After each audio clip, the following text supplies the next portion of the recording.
Hai guys, kembali lagi di YouTube channel saya, Tanya Dok Din. Banyak sekali pasien yang kontrol ke poliklinik saya mengeluhkan haid yang nggak teratur dan biasanya mereka masih sangat remaja, di bawah 20 tahun. Sebenarnya kondisi seperti apa sih yang harus dikhawatirkan oleh para remaja ini atau para ibu yang memiliki anak usia remaja tentang siklus menstruasi atau keluhan-keluhan yang muncul akibat dari nyeri, haid, atau jumlah darah yang terlampau banyak atau terlampau sedikit. Nah, pertanyaan ini juga muncul dari ponakan saya nih. Bentar lagi dia mau telepon. Apa aja sih pertanyaan yang paling sering muncul dari remaja ini berkaitan dengan haid atau menstruasi? Bentar ya, kita tungguin dulu. Belum telepon-telepon nih. Mungkin lagi dandan. Halo. Hai Tante, aku mau Hai. nanya dong. Bentar dulu Tante, ulang dulu. Aku nggak tahu kalau Tante Apa kabar? Kamu kok telepon aku langsung nanya-nanya? Gimana, Rel? Di sana aman? Iya. Aman. Oh iya Tante, aku mau nanya-nanya dong tentang haid. Lagi sibuk ya? Iya, lagi sibuk nggak deh? Enggak, bentar aku mau nanya-nanya dulu. Gimana mama kabarnya? Oh, baik, alhamdulillah. Alhamdulillah. Kamu nih kayaknya urgent banget ya mau nanya tentang haid ya? Bingung Iya, ya mau soalnya nanya aku kemana? tuh penasaran. Oh iya. Gimana? Iya, Mau jadi nanya tuh apa? aku punya teman. Mm-mm. Nah, teman aku tuh udah 16 tahun kan umurnya, tapi tuh dia belum mens gitu loh. Kamu tuh Tan. umurnya Kayak berapa sih sekarang? Aku 16, baru mau 17 tahun Oh, ini. tapi kamu udah mens kan? Iya, udah alhamdulillah. Udah dari kapan mensnya? Aku sih mens udah dari kelas 7 akhir gitu. Oh, 14 tahun ya, udah 2 tahun ya. Iya, Kenapa teman kamu belum? Terus diledek-ledek lagi Iya. sama teman-temannya. Cuman kayak aneh belum mens kayak gitu-gitu. Makanya aku mau nanya, aneh gak sih? Apa Iya, jadi gini bahaya nggak? Rel, kalau misalnya secara teori nih ya, kalau misalnya perempuan remaja usia 14 tahun belum mens, tapi dia dia sudah ada tanda seks sekunder, misalnya kayak payudaranya tumbuh, kemudian bulu pubisnya tumbuh, bulu keteknya tumbuh, itu nggak apa-apa, bisa ditunggu sampai 16 tahun gitu. Tapi kalau 14 tahun belum ada tanda seks sekunder dari 3 yang tadi kusebut itu sebaiknya periksa gitu. Yang ditakutkan ada kelainan hormon gitu. Atau kalau sudah sampai 16 tahun dengan tanda seks sekunder yang nyata seperti payudaranya tumbuh, ada bulu ketek, temennya ada bulu keteknya nggak? Aku nggak merhatiin sampai situ. Oh gitu. Iya, jadi kalau udah 16 tahun, terus udah ada seks sekunder ada, 16 tahun masih belum mens, nah itu mestinya diperiksain gitu. Yang ditakutkan fungsi hormonnya nggak jalan gitu loh. Gitu. Terus mau nanya, bilang sama temen kamu kalau belum mens, lihat dulu keteknya, ada bulunya apa? Nanti aku tanya ya Tante. Oh ya Tante, kalau haidnya nggak teratur, suka 2 bulan sekali, malah kadang tuh kayak sampai 3 bulan tuh nggak mens gitu loh. 2 bulan itu bahaya sekali. nggak? Jadi memang Iya. idealnya kalau perempuan itu kan siklus mensnya 21-35 hari tuh. Cara ngitungnya dari mulai mens sampai mens berikutnya, bulan berikutnya, itu jedanya 21 hari. Itu memang normalnya kayak gitu, 21-35. Tapi kalau misalnya baru-baru mens, kita sebutnya menarche ya, baru-baru mens tuh biasa umur 13-14 tahun, 3 tahun pertama tuh bisa panjang Rel, memang bisa sampai 40 hari, 45 hari gitu. Jadi biasanya kalau remaja tuh kita nggak bisa samain sama siklus mens perempuan di atas 20 tahun, karena kan hormon-hormonnya baru mulai matur tuh, baru mulai mateng, baru bekerja gitu. Jadi memang kalau misalnya kejadian itu terus berlangsung sampai dia mendekati 20 tahun, lebih baik kontrol gitu, dipastikan aman, nggak ada apa-apanya gitu. Dan nggak perlu takut kalau ke dokter kandungan, biasanya sih memang ditemenin sama orang tuanya paling sering gitu. Kalau misalnya kita pakai obat-obatan hormon gitu supaya teratur, boleh nggak sih? Nah, sebenarnya nggak begitu penting juga ya kalau misalnya masih di bawah 20 tahun itu yang tadi aku bilang.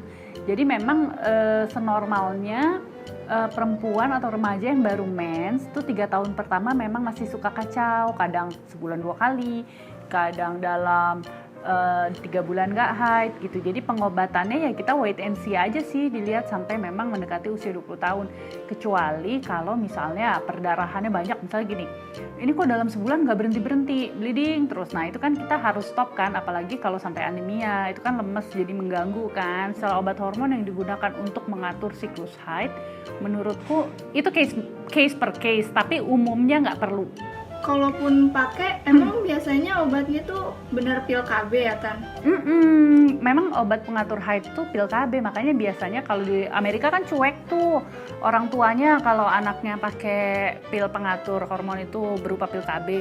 Tapi kan kalau di sini anak remaja pakai pil KB, apa ibunya nggak stres? Biasanya Takut dikira semua. Terus kayak darahnya tuh berapa banyak kan, kayak ada yang bercak-bercak doang, ada yang sampai deras banget gitu. Ada yang sampai pakai beberapa kali pembalut ya. Kita sih secara normal kalau siklus haid kan tadi aku bilang 21 sampai 35 hari. Terus kalau jumlah darahnya banyaknya berapa? Sebenarnya sih secara teori ya, yang namanya darah haid itu sekali keluar dalam satu siklus, yaitu 5 hari ya biasanya kan, 5 sampai 7 hari. Itu 75 cc doang, nggak banyak-banyak. Dan yang namanya pembalut itu harus diganti per 3 sampai 4 jam ya. Ya kan kadang kalau lagi sekolah tuh suka lupa gitu, tiba-tiba udah siang udah pulang, tapi pembalutnya belum diganti. Itu biasanya kalau remaja permasalahan tuh higienitasnya, karena sibuk, terus masih belum Masih concern cuek banget, gitu. masih cuek. Apalagi kalau baru-baru mens kan anak SMP, kalau SMA mungkin udah lebih ngerti lah, kalau basah-basah dikit nggak nyaman gitu. Kalau ini gimana Tante? Misalnya Apa kita lagi mens kan suka nyeri-nyeri gitu kan, terus Oh, kayak sampai iya. kapan sih kita harus konsen?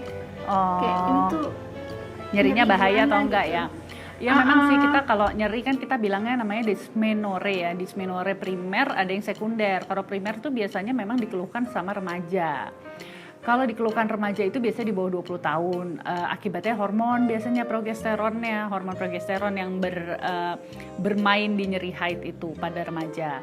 Tapi kalau misalnya dia masih terus nyeri di atas 20 tahun, biasanya hubungannya tuh udah ke kelainan organnya, seperti ada kista, ada miom gitu. Jadi biasanya untuk anak-anak remaja nyeri haid, dicoba dulu aja pakai anti nyeri gitu, atau kompres panas boleh, pakai kan obat-obat biasanya analgetik, itu masih nggak apa-apa. Tapi alangkah baiknya, nggak perlu ke dokter. nah itu alangkah baiknya kalau nyerinya berulang ya diperiksa juga, siapa tahu memang ada kelainan dari anatominya gitu. Kalau mudi pasti kamu sering deh mudi nih, kayaknya model-model kayak Oral Iya. gini sering mudi. Haid ataupun Kalau tidak mudi haid mah ya. nggak usah ditanya. Nggak usah lagi haid ya kalau mudi. Iya. Nah itu ada teorinya juga Rel nih, nanti kalau kamu punya pacar ya. Tuh. Jadi kamu bisa kasih tahu. Jadi perubahan hormonnya tuh lagi drop semua, jadi bisa mempengaruhi emosi gitu. Pakai teori nanti ngomongnya ke pacarnya. Jadi maklum deh dia. Ngerti nggak tuh ntar? Harus ngerti, sebenarnya biologinya harus bagus dulu. Berarti Gitu. jangan pacaran dulu ya. Nah kalau itu kuserahkan saja pada mama papanya. Oh ya udah deh, salam buat mama papa ya Rel. Aku mau praktek dulu ya. Iya, makasih Tante. Oke, bye. Nah, jadi gitu untuk para ibu-ibu yang memiliki anak remaja ataupun remaja yang lagi nonton channel saya ini, nggak perlu takut. Yang namanya menarche itu biasa muncul, atau menstruasi pertama kali itu muncul di usia 13 tahun. Biasanya 13, 14, 15, 3 tahun pertama, atau bisa juga sampai usia 20 tahun ke bawah, itu masih mengalami siklus menstruasi yang tidak teratur. Pertama, jumlahnya masih berantakan, kadang banyak, kadang sedikit. Kemudian nyeri haidnya juga masih mungkin sering timbul. Alangkah baiknya memang kalau diperiksakan ke dokter kandungan, tapi tidak perlu khawatir dulu. Berbeda dengan para perempuan yang usianya di atas 20 tahun, kalau siklusnya nggak teratur, nyeri haidnya menetap, kemudian jumlah darahnya juga dalam jumlah yang sangat banyak, itu sudah harus segera memeriksakan diri ke dokter kandungan. Jadi, perhatikan jumlah darah, siklus menstruasi, dan nyerinya. Oke? Nah, cuman tadi ada yang ngomongnya berbeda. Nanti juga gue bantu.